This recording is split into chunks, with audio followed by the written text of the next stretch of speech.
মেঘলা, বললাম না মেঘলা মারা গেছে। আমি হলাম শালিমা সুলতান। হ্যাঁ জানি তো তুমি শালিমা, কিন্তু তুমি তো আমার কাছে আমার মেঘলা, আমার ভালোবাসা। ভালোবাসা?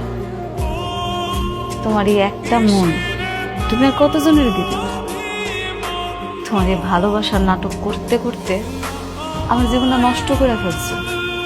এরপর আবার ভালোবাসা দেখাইতেছ, মানে মুখটাও না আমি আর দেখতে চাই না।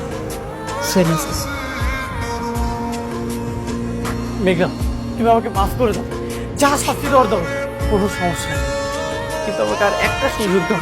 সুযোগ আর পাইবা না, সুযোগ তোমার অনেক দেয়া হয়েছে, এখন সুযোগ শেষ।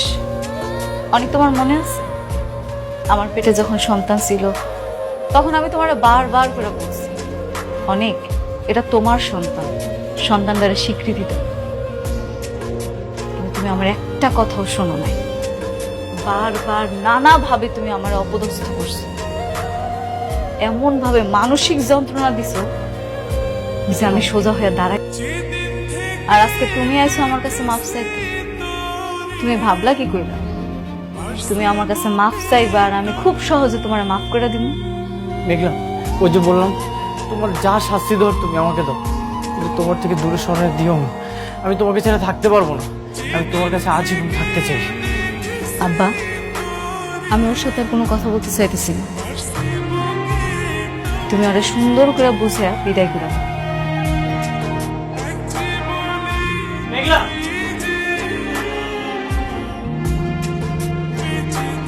বাবা অনেক, তুমি হনস। হ্যাঁ, আমরা একসময় চাইতাম যে তোমাকে দুজনে মিলমিশ হোক, কিন্তু বাচ্চাটা মারা যাওয়ার পর হাসগুলি পথ থাকে না। তুমি মেঘলার আশেপাশে আর আইসো না, যাও, তুমি চলে যাও। বাবা, আমি মৃত্যুর আগ পর্যন্ত মেঘলার কাছে ক্ষমা চেয়ে যাব। আমি চলে যাচ্ছি, কিন্তু আমি বারবার আসবো।